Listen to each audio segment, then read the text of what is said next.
Okay, Kuya Henry, yan po ang alam ko, napanood ko siya nagkukuwento sa nagbakasyon pa nga, Pangasinan niya, narinig ko sa kanya.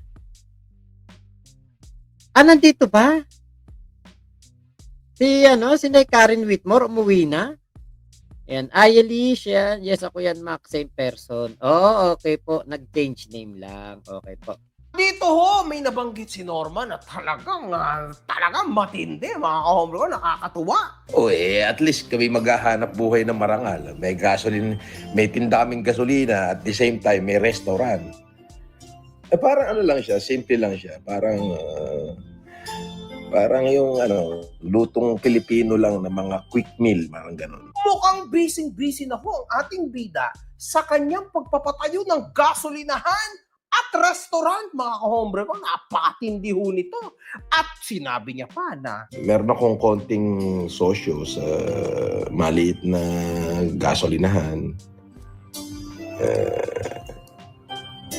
Tapos, ayun, si Casper nag-suggest, sabi niya, boss, bakit din lang tayo magtayo ng restaurant na pangmasa? Tapos ako po, ayun, sinimulan namin yung construction. Mga masaya yun, masaya doon. Mumurahin lang, yung mga tipong 100 pesos lang bawat isang meal. si Casper ang cook.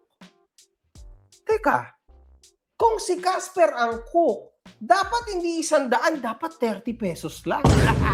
Isang baksak, isang kata. Yum, yum, yum, yum, yum. Kasi, mga kahombre ko, di ba? Okay naman dahil lahat naman ho tayo, meron second chance in life. Alam niyo, lahat tayo may mga chances and all.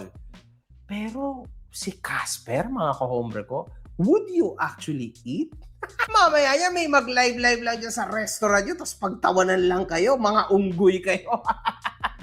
Pero, sabi nga ni Igme, Manang, okay na ba yung pagkain namin? Maya-maya lumabas si Casper. Si Casper ang nagluluto.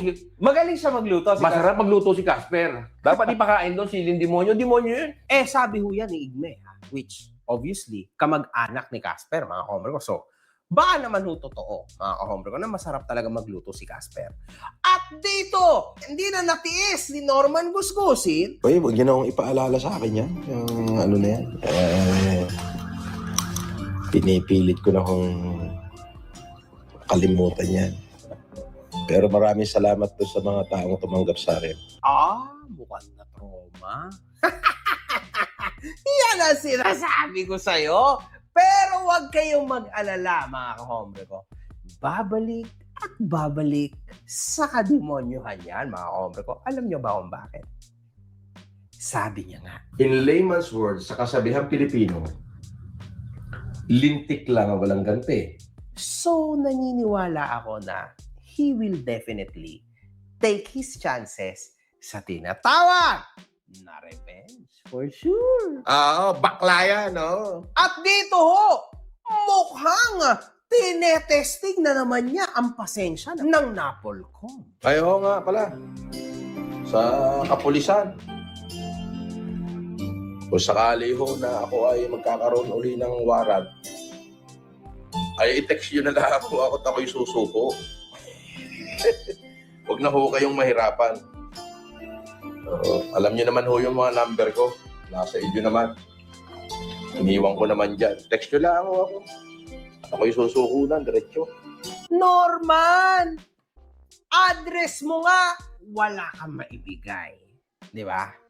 Ni wala at hindi ka nga nakatira sa mga address na pinaglalalagay mo sa mga kaso against me. Di ba? Nasaan ka ba? Niwala ka nga sa mga addresses na pinagbibigay mo, di ba? Nasa Sheraton Hotel ka.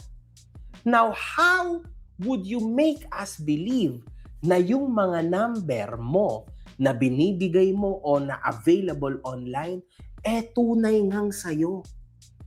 Tunay nga na sasagutin mo? Sino naman niloko mo? Aba, di mas okay na iwaran ka na lang ulit. Live! Morning, sir.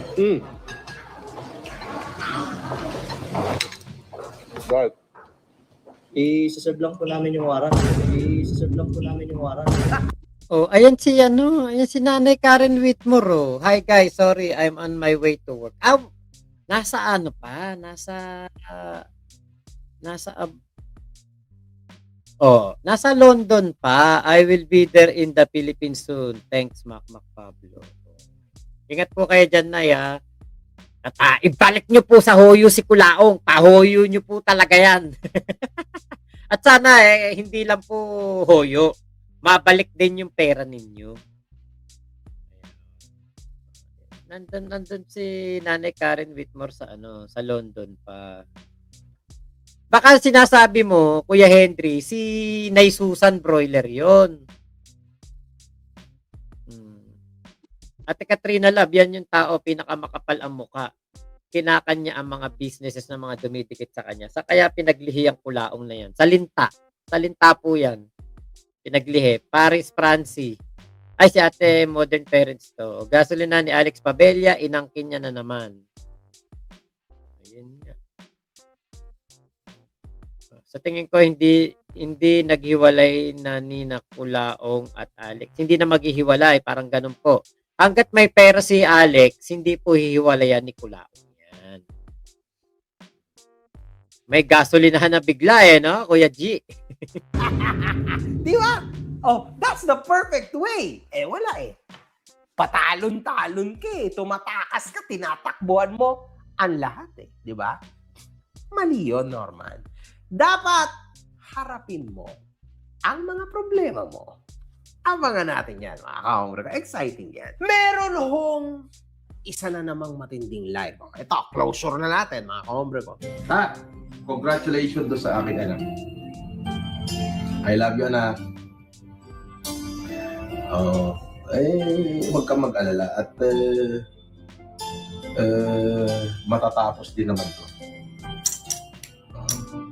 Napatunayan ni Papa na mali sila. No. Paano mapapatunayang mali sila? O paano mapapatunayan na ganun?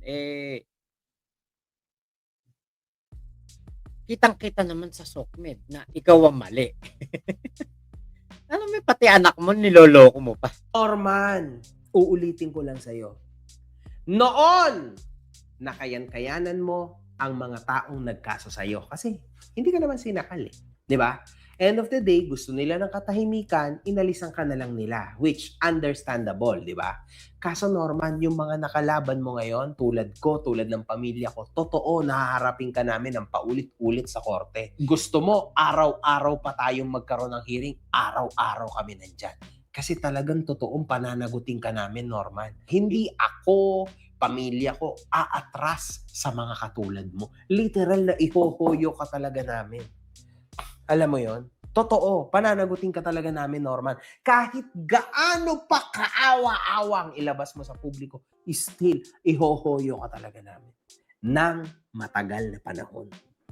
Pananagutan mo lahat ng yan, Norman. Hindi mabubura, alam mo yon, ng mga kagaguan o kalokohan mo ngayon na pinapalabas mo na mabait ka na, mabuti ka naman. Hindi ka na nagbabanggit ng kung sino-sino. Hindi kasi totoo yan, Norman. It's very clear sa'yo. Okay? And hindi ako makakapaya kung ulit-ulitin ko na gagawin mo yan. At ito ho, ang sample dyan. Partida na ho.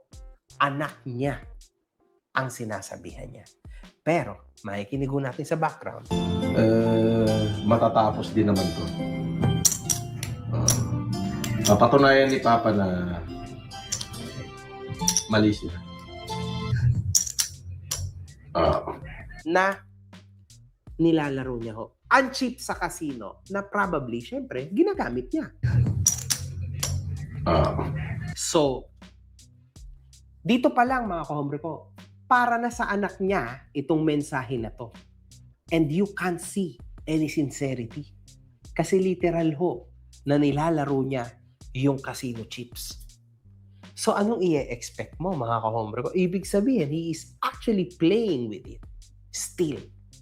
Papaano mo, mga kahombre ko, ipagsasama yung pagiging ama mo at pagiging adik mo sa gambling?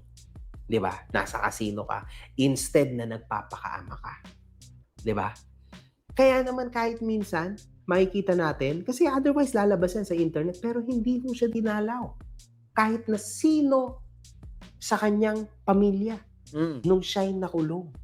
Wala ho kahit isa man lang ang nag-voice out sa kanya. Abogado nga, wala siya eh. Huwag niyong kalimutan ha. Wala ho siya naging abogado nung siya'y hinuli. Gets niyo ba? This guy is on his own. So yan hong sinasabi niya na anak, do not believe in that. Hindi ho totoo yan. Wala man lang kahit 1% ng sinseridad na lumabas sa bibig niya nung sinabi niya yan. One love.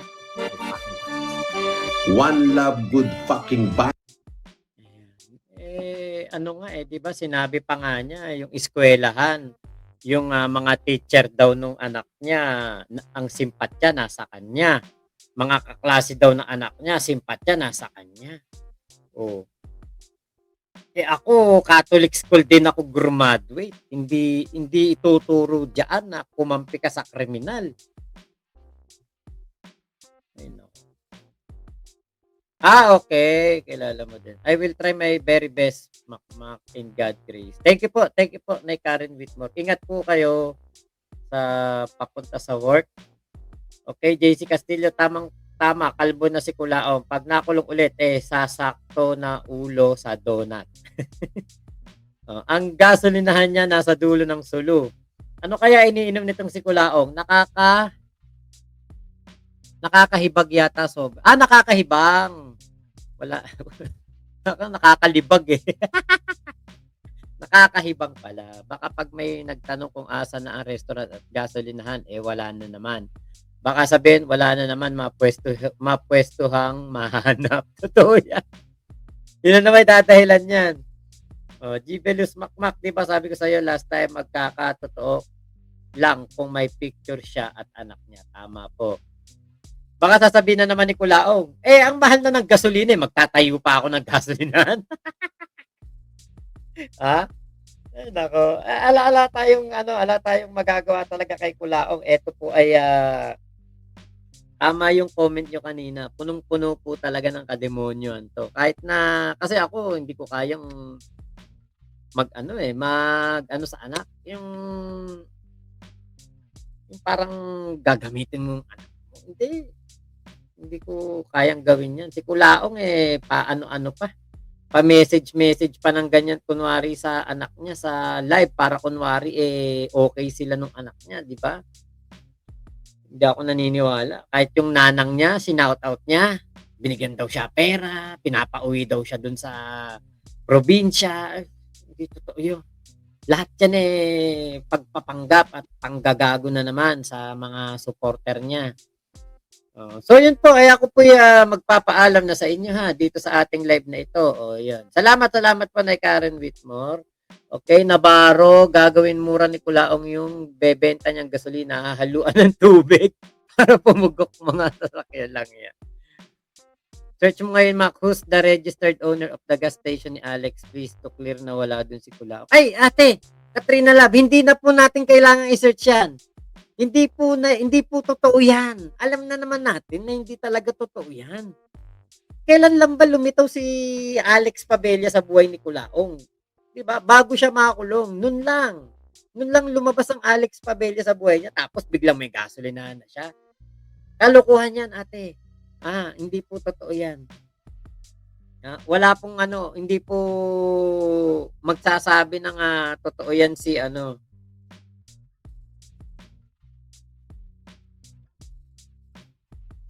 Okay. Tama yan, Mac. Yan sigurado ang sasabihin niya, mahal na ang gasolina, bakit pa siya magtatayo? Kaya hindi po totoo yan, Ate Katrina Love. Huwag ka maniwala dyan. Ako. Hindi totoo yung sinasabi niyan. Yung mga restaurant na yan, hindi totoo yan. Napakahirap po magbukas ng negosyo. Lalo kung wala kang pera. Pang Xerox nga wala yan Pangkain nga wala yan di ba? Kaya hindi po totoo yan. Claire Len TV, ayan, hello po. Yan. So, yun po. Maraming salamat sa pagsama niyo po dito sa aking live na ito. Ingat po kayo. Nasan mang panig kayo ng mundo. Momo Chup Chup. Love you. God bless us all, Pilipinas. God first. Salamat po. Shoutout kila Ate Ira, Kenkel, Ma'am